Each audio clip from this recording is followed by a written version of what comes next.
I'm not gonna lie, the real estate market is a little bit of a mess right now, you guys. We've got 2023 marked as the slowest year for home sales that we've seen in decades. China's giant real estate developer Evergrand has been forced to liquidate, and owning a home has become so expensive in the United States that most people are saying that it actually makes more sense to rent versus buy. In today's episode, let's dive into everything that's been happening in the real estate industry the past couple of weeks. The real estate market in Palm Springs is getting absolutely crushed right now because of the new short-term rental rules. See, Palm Springs has been a super popular vacation destination for decades now, particularly for people in the LA area who just want to get away from the hectic city for a couple of days. And with Palm Springs being such a popular tourist destination, it has also become a hot spot for Airbnbs in recent years, with investors gobbling up cool houses, converting them into basically mini hotels,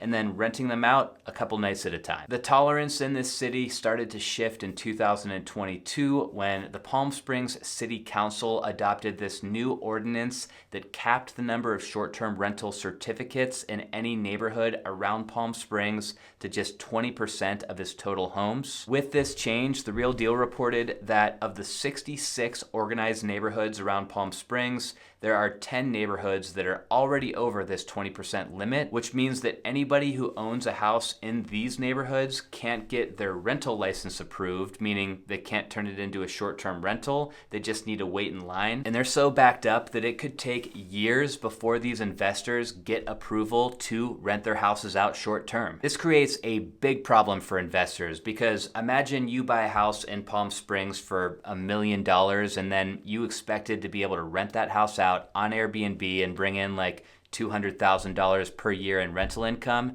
Well, you're kind of in a pickle if now all of a sudden you're not allowed to rent that house out anymore. These rules have basically killed home values in the 10 neighborhoods that are already over that 20% limit, and it's expected that this impact to home values will have a ripple effect around Palm Springs. We all kind of instinctively knew that the real estate market was a little rough last year, but the Los Angeles Times just reported that 2023 was actually the slowest year for home sales that we have seen in the past 30 years. It's not surprising that the high interest rates played the biggest part here. I mean, there was a window of time where owner-occupied home buyers were looking at rates around 8%, which is like 3 times where interest rates were just a few years prior. And another factor is that even though the Fed hiked interest rates basically the entire year, home prices actually didn't come down much at all. So throughout just about all of 2023, it just got more and more and more expensive to buy a house with every month that passed. So if we pull out the mortgage calculator and we look at the average priced home, which would we say was $389,800, and we look at a 2.5% interest rate, this means when interest rates were at their bottom just a few years ago, it would be about $1,540 per month to own this house, principal and interest. If we update that interest rate to 8%, which is, like I said, where we kind of were at the peak, that same house would cost you $2,860 per month. The good news is that as of Q1 2024, mortgage interest rates are ticking back down. We do still have that inventory problem though. Inventory is way down with around 1 million homes on the market as of the last report, which is well below the historical average. I'm kind of hoping that with the elections happening later this year, we're going to see interest rates continue to tick down over the next like 6 months or so, which will make housing at least a little bit more affordable again. Some people are saying that nowadays, for the first time in a long time, it actually makes more sense to rent a home than buy one. They're saying that due to developers not building enough new homes to keep up with demand, and with homeowners who are locked into historically low mortgage rates not wanting to sell, that this has become the least affordable housing market in recent memory. A study done by realtor.com found that renting was cheaper than buying in 47 of the 50 largest metropolitan areas. Like they showed this example in Austin, Texas, where the monthly cost to buy a starter home would be $1,946 per month compared to the monthly cost to rent a similar home in the area, which would only be $1,670 per month. I mean, it's no wonder that people are opting to rent right now, because by renting, they're saving thousands of dollars per month on their monthly payment, which in theory, they can be taking and then setting aside for a down payment to buy a house one day. What's cool is that there are still a lot of options for home buyers who want to put very little down on their purchase, as low as 3% down for some people, which means that to buy an average price home, you only need around $10,000 or $15,000 out of pocket to buy. We just need to get back to that sweet spot where owning a house on a monthly basis is somewhat comparable to renting a house. Lower interest rates will for sure get us there. I'm keeping my fingers crossed for all of the first-time home buyers who are just sitting on the sidelines. Now, Ryan Serhant has shared his thoughts about the housing market with CNBC. He thinks that housing prices are going to stay high. Let's take a look at the highlights of this interview together. So far, this has been one of the busiest starts of a year to my entire career. I mean, new listings nationally are up just under 7% year over year. Doesn't sound like a lot, but compared to 2023, feels great. Prices are up about 5%, right? Rates are still keeping inventory down. So prices are up about 5% and rates are keeping inventory down. So what he's saying is, okay, prices are up 5% this year alone. So in New York especially, let's say you're talking about $1 million condo.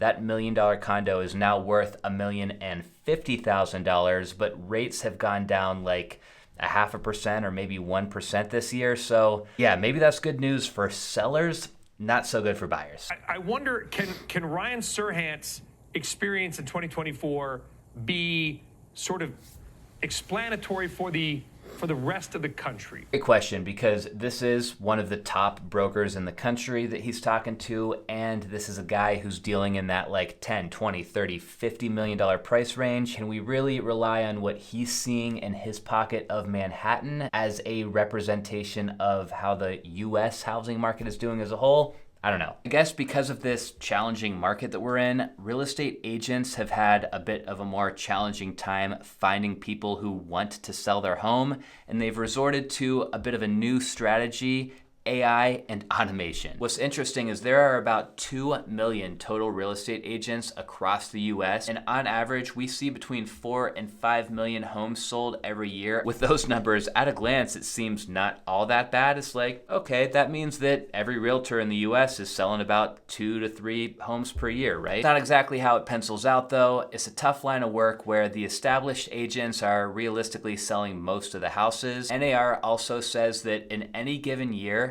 75% of new real estate agents fail, and 87% of realtors fail within 5 years of getting their license. That's why some agents are resorting to AI. Check this out. There are actually companies out there now who are offering a ringless voicemail. This means that you can do a robocall, which will send a pre-recorded voicemail to somebody's phone, and they can do this without that phone ever even ringing. Some people are looking at this as a great way to get homeowners' attention and then getting calls back from the homeowners who might be open to selling. The idea is that this same agent could have spent all day calling every homeowner in town to see if anybody wants to sell their house, or they could just click a button and send out 500 of these ringless voicemails in a matter of minutes, and then they only get calls back from the people who actually might want to sell. Thankfully, these robocall tactics are being monitored by the FCC, and many of them are actually illegal. I'm all for using AI and automations to do more business, but